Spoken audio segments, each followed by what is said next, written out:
دوسری چیز یہ کہ جو پیپلز پارٹی کی اس وقت حکومت ہے، اگر انہوں نے اسی طرح امریکہ کے آگے گھٹنے ٹیکنے ہیں، کیونکہ انہوں نے کل کو سب نے وہاں پر ہی بھاگنا ہے، تو ہمیں خدارا پھر اوپنلی لیز آؤٹ کر دیں امریکہ کو، ہمیں لیز آؤٹ کر دیں. فوزی صاحب سے پوچھتے ہیں، فوزی صاحب آپ نے بات سنی ہم لیز دیں، ہم اپنی مختاری رکھتے ہیں، گھٹنے ٹیک رہی ہے امریکہ کے سامنے. جنرل صاحب کی بات بھی آپ نے سنی، وہ کہتے ہیں کہ ہمیں کچھ ڈیسیژنز کرنے چاہیے پائپ لائن کے حوالے سے، کشمیر کے حوالے سے، امریکن سے کھل سے بات کرنی چاہیے امریکن کے ساتھ.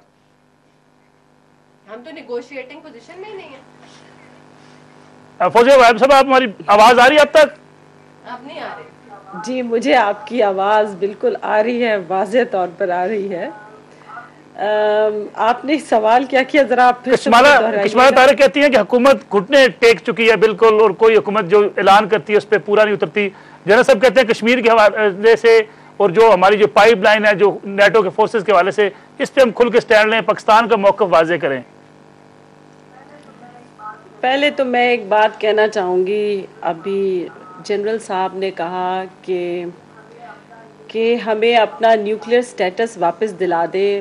اس کا کیا مطلب ہے مجھے سمجھ نہیں آیا. نیوکلیئر سٹیٹس کے حوالے جو انڈیا کو سٹیٹس ہے وہ ہمیں مل جائے. سٹیٹس نہیں، ایک منٹ، کیا پاکستان کیا نیوکلیئر سٹیٹس چینج ہو گیا؟ کیا پاکستان کا نیوکلیئر جو اس کے پاس پار ہے وہ کیسے ختم ہو گئی؟ کچھ سمجھ میں نہیں آیا. وہ تو اپنی جگہ قائم ہے.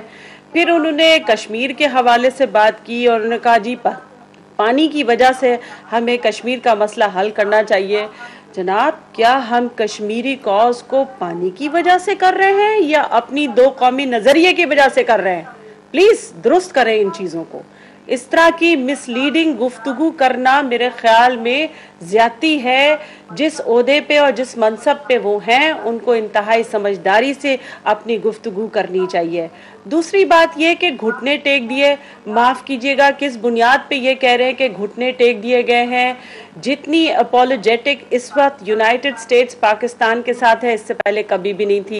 جتنی ان کی خواہش ہے کہ وہ ہمیں اپیز کرے اس سے پہلے کبھی بھی نہیں تھی. پہلے تو وہ کہتے تھے ڈو مور، اب وہ کہتے ہیں آپ بتائیے ہم آپ کے لیے کیا کر سکتے ہیں. وہ اب اپنے ہیں نا جو ان کی غلطیاں رہی ہیں اس کا اعتراف کرتے ہیں اور وہ بار بار کہتے ہیں کہ ہمارا اب آپ سے پارٹنرشپ ہے. We are no more the pattern. Please ایک چینج آئی ہے وہاں کے دوسرا کی باتیں کرنا تھوڑی دیر کے لیے آپ کو ہے نا واہ واہ تو ہو سکتی ہے، لیکن ان باتوں سے آپ دائمی واہ واہ نہیں لے سکتے. ڈرون پہ ہماری بات سننے کو تیار نہیں ہے. ان کی گاڑیاں اگر روکی جاتی ہیں وہ تلاشی دینے کو تیار نہیں ہے اور جعلی نمبر پلیٹس لگا کے وہ روزانہ لاہور کے اندر گھومتے پھرتے ہیں، کوئی نے پوچھنے والا نہیں ہے. اس پہ کیا کہتی ہیں آپ؟ میں اس پہ کیا کہہ سکتی ہوں؟ یہ تو آپ نے مجھے بات ٹی وی اخبارات آپ جو کہہ رہے ہیں وہ درست ہیں. اور دوسری بات یہ کہ اوریہ مقبول صاحب نے ابھی اس طرح کی بات کی کہ جی ان کو پتہ نہیں ہے. میں ان سے پوچھنا چاہوں گی آپ وینٹی فیئر لے لیں یا کسی بھی اخبار کا آپ تذکرہ کر لیں، سٹوریز تو سٹوریز ہوتی ہیں، یہ تو ساری کہانیاں ہیں. آخر یہی امریکی اخبارات تھے جنہوں نے اب سے 12 سال پہلے پاکستان کے لیے کہا تھا کہ یہ 4 سال کے اندر ڈس انٹیگریٹ ہو جائے گا. It's a failed state. آپ مجھے بتائیے کیا پاکستان ڈس انٹیگریٹ ہو گیا؟ کیا پاکستان جو ہے وہ فیلڈ اسٹیٹ آپ اس کو قرار دے سکتے ہیں؟ تو ان کی کہانیوں کا ریفرنس دینا میرے خیال میں خود ان کی ذہنی غلامی. میں نے وینٹی فیئر میں کسی اور کہانی کو بیان نہیں کیا. ایرک پرنس کا انٹرویو ہے جو اس نے چھاپا ہے اور اس کا نام اس نے دیا ہے ٹائکون کانٹریکٹر سولجر سپائی. اس نے کوئی کہانی نہیں دی. اس نے ہارسز ماؤتھ ایک انٹرویو اس مہینے کا ہے، اس نے ہارسز ماؤتھ کا وہ بات کی ہے. دوسرا میں نے ساؤتھ امریکہ کی مثال دی تھی. میں نے کہا تھا اسکول آف امریکہ کھلا. ساؤتھ امریکہ کی مثال کو آپ پاکستان کی مثال پر ہے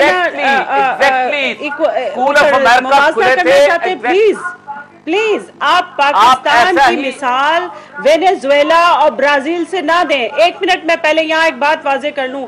ابھی انہوں ہیوگو شاویز کا تذکرہ کیا، انہوں نے نا برازیل کا تذکرہ کیا. ہیوگو شاویز اس وقت کھڑے ہو کے آنکھیں اس لیے دکھا رہا ہے کہ ان کے پاس اس وقت تیل کی قوت موجود ہے. دوسری بات یہ ہے کہ اس وقت برازیل بھی میں نہیں سمجھتی ہوں کہ وہ بہت ہی ڈیفائنڈ سٹینڈ اس نے لیا ہوا ہے. ہاں برازیل کے پاس تھوڑی سی اب وہ اپنی انڈیپینڈنس دکھا رہا ہے, لیکن ایسی نہیں جیسے کہ ہیوگو شاویز یا وینزویلا دکھا رہا ہے. It is because of their economic power, please, it is because of their economic power they are able to.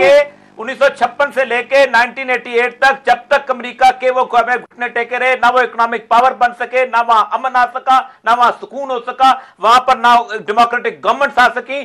جب تک وہ اسکول آف امریکہ رہے, یہی وہاں پر دھینگا مچتی مچتی رہی.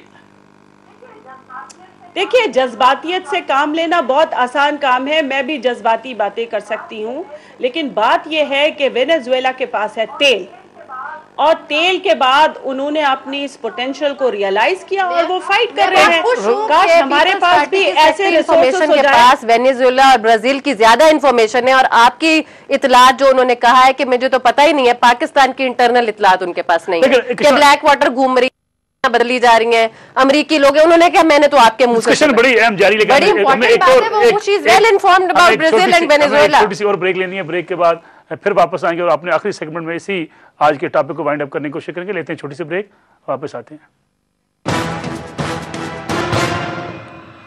ویلکم. سیاسی بحثات کا آخری سیگمنٹ اور بڑا مختصر ٹائم. کشمیرہ صاحب وہ کہتی ہیں جذباتی باتیں ہیں, ہم جو آج بڑھ کے مارنے پہ اترے ہوئے ہیں, وسائل نہیں ہے پاکستان کے پاس, جو لوگ باتیں کر رہے ہیں ان کے پاس وسائل ہیں, کیا دیکھتی ہیں آپ؟ بہت ٹائم مختصر ہے. نصر اللہ صاحب, میں ہاتھ جوڑ کر ان سے اور ان کی پارٹی سے بنتی کرتی ہوں, بہت مؤدبانہ گزارش ہے کہ ہمیں ہمارے ملک کو معاف کر دیں.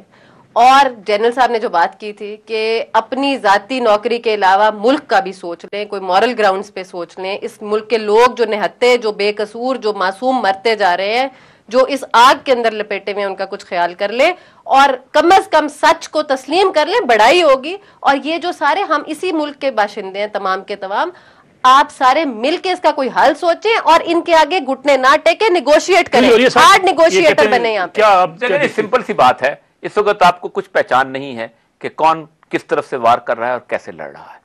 آپ ساؤتھ وزیرستان میں چلے جائیں, وہاں پاپولر نعرہ لوگوں کے درمیان یہ ہے کہ یہ طاغوت ہے, اور امریکہ کے ساتھ مل کے وہاں پر سکھر سے, وہاں ڈیرہ بگٹی سے, وہاں ملتان سے لوگ وہاں پہنچے ہوئے لڑنے کے لیے. وہ صرف اس لیے لڑتے ہیں کہ پاکستان چونکہ امریکہ کے ساتھ ہے اس لیے طاغوت کے ساتھ ہے. آپ امریکہ سے لڑ رہے ہو جائیں, آپ کا دشمن سامنے نظر آ جائے گا, آپ اس کو مار دیں, لوگ خوش ہوں گے. آپ نے مسئلہ یہ ہے کہ دشمن سے نہ اس کا ہتھیار چھیننا ہے. اور ایک بات بڑی طے ہے کہ اس وقت پاکستان جس صورتحال کے اندر ہے, امریکہ کی مجبوری ہے پاکستان اس وقت لیڈرشپ اگر چاہے تو امریکہ کو گھٹنے ٹیکنے میں مجبور کر سکتے ہیں. آپ نے سنی, بڑا وائنڈ اپ کی طرف ہم جا رہے ہیں, آپ کیا کہتی ہیں کہ کیا راستہ کیا پھر نکلنے کا امریکی دباؤ سے, یا ہمارے لیے اس وقت جو کیا تجویز کرتی ہیں آپ؟ امریکی دباؤ سے نکلنے کا طریقہ ایسے نہیں ہوتا ہے کہ میں نے آج فیصلہ کیا اور ادھر میں نے اپنے تعلقات کو توڑ دیے ہیں. یہ تو لانگ ٹرم اسٹریٹجی ہوگی, اور یہ لانگ ٹرم اسٹریٹجی پورے ملک کو, پوری قوم کو, پوری دانشور طبقے کو مل کے سوچنا پڑے گا. ہم کسی بھی غیر ملکی تسلط سے کیسے نکل سکتے ہیں؟ نہیں, اب مانتی ہے تسلط, غیر ملکی تسلط ہے امریکہ کا پاکستان پہ؟ جی وہ آج سے نہیں, وہ تو کب سے نہیں ہے. تو کب نکلیں گے ہم؟ بتائیے کب نہیں تھا. ہم تو جو بیٹل آف پلاسی 1757 میں ہوئی اور تو وہ اب 2009 آ گیا ہے, ہم تو ویسے ہی اسی تسلط میں ہیں, ہم تو کبھی اس سے نکلے نہیں. یہ تو سب میں فضول کی باتیں سنتی رہتی ہوں کہ جی خود مختاری اور یہ اور وہ انڈیپینڈنس, یہ تو کب سے چل رہا ہے. یہ امریکہ کے آگے پہلے بھی اتنے ہی خوش آمدانہ انداز میں ہمارے حکمران طبقہ رہا ہے, آج بھی رہا ہے. اور جب تک ہم بحیثیت قوم یہ طے نہیں کر لیں گے کہ ہمیں اس سے نکلنا ہے تو ہم اس وقت تک اس میں رہیں گے. ہاں ہم اب سوچ لیں. اور بہت شکریہ فوزیہ وہاب صاحب ہمارے ساتھ کراچی سے موجود تھی, کشمیرہ طارق اور یہ مقبول جان لاہور اسٹوڈیو میں تھے, جبکہ جنرل ریٹائرڈ حمید گل اسلام آباد سے ٹیلی فون لائن پر ہمارے ساتھ موجود تھی. یہ آج کا پروگرام تھا.